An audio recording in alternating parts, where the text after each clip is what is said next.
ജാവയിലെ numerical data types എന്ന spoken ട്യൂട്ടോറിയലിലേക്ക് സ്വാഗതം. ഇവിടെ പഠിക്കുന്നത് ജാവയിൽ ലഭ്യമായ numerical data types, numerical data store ചെയ്യാൻ അവ എങ്ങനെ ഉപയോഗപ്പെടുത്താം, ഇതിനായി ഉപയോഗിക്കുന്നത് ഉബുണ്ടു 1110, ജെഡികെ 1.6, എക്ലിപ്സ് 3.7.0.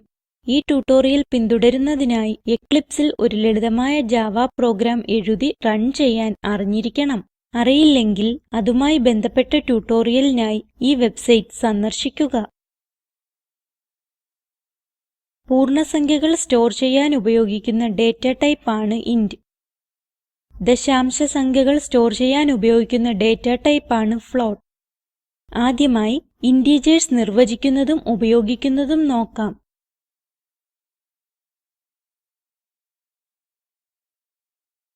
ഇവിടെ എക്ലിപ്സ് IDEയും ബാക്കിയുള്ള കോഡിന് ആവശ്യമുള്ള ഘടനയും കാണാം. ന്യൂമറിക്കൽ ഡാറ്റ എന്ന ക്ലാസ് സൃഷ്ടിച്ച് അതിൽ മെയിൻ മെത്തോട് ചേർത്തിട്ടുണ്ട്. ഇപ്പോൾ ഒരു സംഖ്യ എങ്ങനെ സ്റ്റോർ ചെയ്യാമെന്ന് നോക്കാം. Int distance equal to 28. ഈ സ്റ്റേറ്റ്മെന്റ് ഒരു പൂർണ്ണസംഖ്യയെ ഡിസ്റ്റൻസിൽ സ്റ്റോർ ചെയ്യുന്നു. ഡിസ്റ്റൻസിനെ ഇന്റിജർ വേരിയബിൾ എന്ന് പറയുന്നു.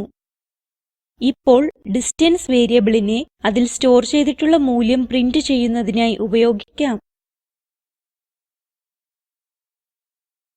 System dot out dot println പരാൻതീസിസിനുള്ളിൽ ഡിസ്റ്റൻസ്.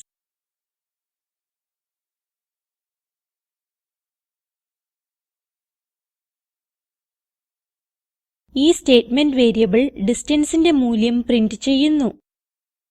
ഫയൽ സേവ് ചെയ്ത് റൺ ചെയ്യുക.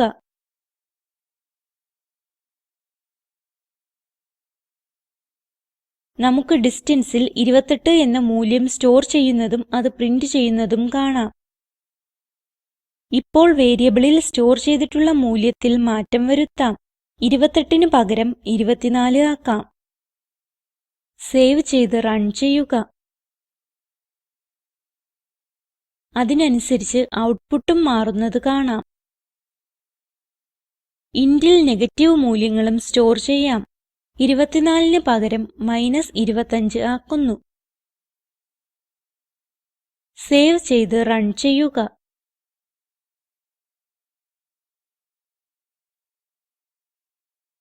ഇന്റിൽ നെഗറ്റീവ് മൂല്യങ്ങളും സ്റ്റോർ ചെയ്യാൻ കഴിയുമെന്ന് കാണാം.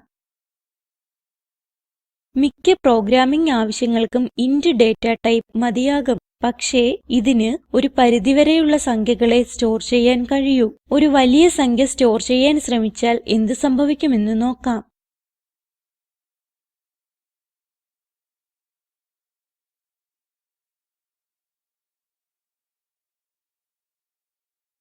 നമ്പറിന് താഴെ ഒരു ചുവപ്പ് വര കാണുന്നു. അത് എററിനെ സൂചിപ്പിക്കുന്നു. എറർ സന്ദേശം പറയുന്നത് ഈ സംഖ്യ വേരിയബിൾ ഇന്റിന്റെ പരിധിക്ക് പുറത്താണ് എന്നാണ്. ഇന്റിന്റെ മെമ്മറി 32 ബിറ്റ്സ് ആണ്. ഇതിന് -2^31 മുതൽ 2^31 വരെയുള്ള സംഖ്യകളെ സ്റ്റോർ ചെയ്യാൻ കഴിയൂ. വലിയ സംഖ്യകളെ സ്റ്റോർ ചെയ്യുന്നതിന് ജാവയിൽ ലോങ് ഡാറ്റ ടൈപ്പ് ഉപയോഗിക്കുന്നു. ഇത് നമുക്ക് വലിയ ഒരു സംഖ്യ സ്റ്റോർ ചെയ്യാൻ ഉപയോഗിച്ച് നോക്കാം. ഇന്റിന് പകരം ലോങ് ആക്കുക. സംഖ്യയുടെ അവസാനം വലിയ അക്ഷരം L ചേർക്കുക. Ctrl S കൊടുത്ത് സേവ് ചെയ്യുക. ഇപ്പോൾ ഒരു എററും കാണുന്നില്ല. Ctrl F11 കൊടുത്ത് റൺ ചെയ്യുക. മൂല്യം പ്രിന്റ് ചെയ്യപ്പെട്ടു. നമ്മൾ ലോങ് വേരിയബിളിൽ വലിയ സംഖ്യകൾ സ്റ്റോർ ചെയ്യാമെന്ന് കണ്ടു. ഇപ്പോൾ ഒരു ദശാംശ സംഖ്യ ഇന്റ് വേരിയബിളിൽ സ്റ്റോർ ചെയ്യാം.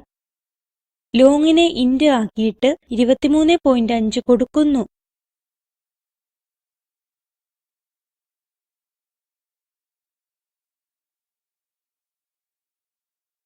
ഒരു എറർ കാണുന്നു. ഇന്റിന് പൂർണ്ണസംഖ്യകൾ മാത്രമേ സ്റ്റോർ ചെയ്യാൻ കഴിയുകയുള്ളൂ.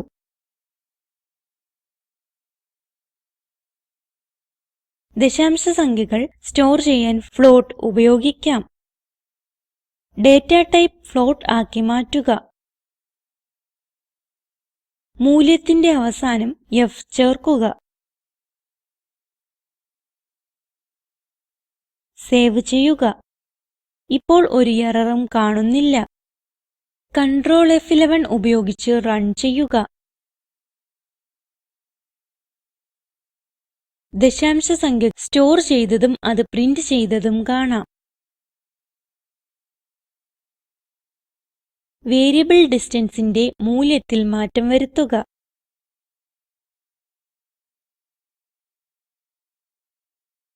ഇവിടെ കാണുന്നത് പോലെ ദശാംശത്തിന് ശേഷം ഒരുപാട് അക്കങ്ങൾ ചേർക്കുക. സേവ് ചെയ്ത് റൺ ചെയ്യുക.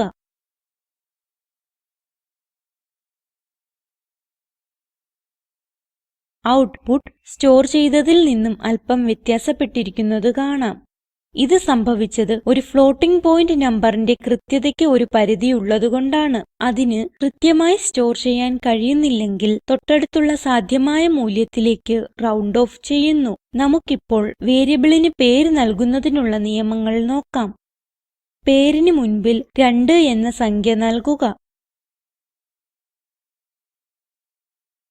ഒരു സിന്റാക്സ് എറർ കാണുന്നു. ഇതെന്തെന്നാൽ ഒരു വേരിയബിളിന്റെ പേര് ഒരു ആൽഫബറ്റിലോ അണ്ടർസ്കോറിലോ ആണ് തുടങ്ങേണ്ടത്. എന്നാൽ സാധാരണയായി ഒരു വേരിയബിളിന്റെ തുടക്കത്തിൽ അണ്ടർസ്കോർ ഉപയോഗിക്കുന്നില്ല. വേരിയബിളിന്റെ പേരിന്റെ അവസാനം ഒരു സംഖ്യ ചേർക്കുക.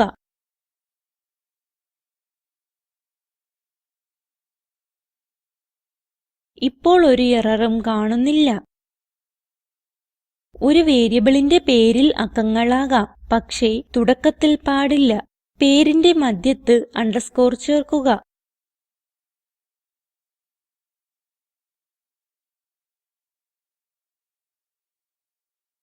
ഇവിടെയും ഒരു എററും കാണുന്നില്ല. അതായത് ഒരു വേരിയബിളിന്റെ പേരിൽ അണ്ടർസ്കോർ അനുവദനീയമാണ്. പക്ഷേ വേരിയബിളിന്റെ പേരിൽ മറ്റെന്തെങ്കിലും ചിഹ്നങ്ങൾ ഉണ്ടെങ്കിൽ സിന്റാക്സ് എററോ മറ്റ് എററോ നൽകുന്നു. ഇങ്ങനെയാണ് ജാവയിൽ ന്യൂമറിക്കൽ ഡേറ്റ സ്റ്റോർ ചെയ്യുന്നത്. ഇതോടെ ട്യൂട്ടോറിയലിന്റെ അവസാന ഭാഗത്ത് എത്തിയിരിക്കുന്നു. ഇവിടെ പഠിച്ചത് വിവിധ തരത്തിലുള്ള numerical data types, numerical data store ചെയ്യുന്നത്, വേരിയബിളിന് പേര് നൽകുന്നതിനുള്ള നിയമങ്ങൾ. ഒരു അസൈൻമെന്റ്: മറ്റ് ന്യൂമറിക്കൽ ഡേറ്റ ടൈപ്പുകളെ കുറിച്ച് വായിച്ചിട്ട് അവ ഇന്റ്, ഫ്ലോട്ട് എന്നിവയിൽ നിന്ന് എങ്ങനെ വ്യത്യാസപ്പെട്ടിരിക്കുന്നു എന്ന് മനസ്സിലാക്കുക. താഴെയുള്ള ലിങ്കിൽ ജാവ ട്യൂട്ടോറിയലുകൾ ലഭ്യമാണ്. സ്പോക്കൻ ട്യൂട്ടോറിയൽ പ്രൊജക്റ്റിനെ കുറിച്ച് കൂടുതൽ അറിയുന്നതിനായി ഇവിടെ ലഭ്യമായ വീഡിയോ കാണുക. ഇത് സ്പോക്കൻ ട്യൂട്ടോറിയൽ പ്രൊജക്റ്റിനെ സംഗ്രഹിക്കുന്നു. നല്ല ബാൻഡ്വിഡ്ത്ത് ഇല്ലെങ്കിൽ ഡൗൺലോഡ് ചെയ്ത് കാണാവുന്നതാണ്. Spoken tutorial project team spoken ട്യൂട്ടോറിയലുകൾ ഉപയോഗിച്ച് വർക്ക്ഷോപ്പുകൾ നടത്തുന്നു. ഓൺലൈൻ ടെസ്റ്റ് പാസ്സാകുന്നവർക്ക് സർട്ടിഫിക്കറ്റുകൾ നൽകുന്നു. കൂടുതൽ വിവരങ്ങൾക്കായി ദയവായി contact@spoken-tutorial.orgൽ ബന്ധപ്പെടുക. Spoken tutorial project talk to a teacher പ്രൊജക്റ്റിന്റെ ഭാഗമാണ്. ഇതിനെ പിന്താങ്ങുന്നത് national mission on education through ICT MHRD government of India. ഈ മിഷനെ കുറിച്ചുള്ള കൂടുതൽ വിവരങ്ങൾ ഇവിടെ ലഭ്യമാണ്. ഈ ട്യൂട്ടോറിയൽ വിവർത്തനം ചെയ്തത് ദേവി സേനൻ, IIT ബോംബെ. ഞങ്ങളോട് സഹകരിച്ചതിന് നന്ദി.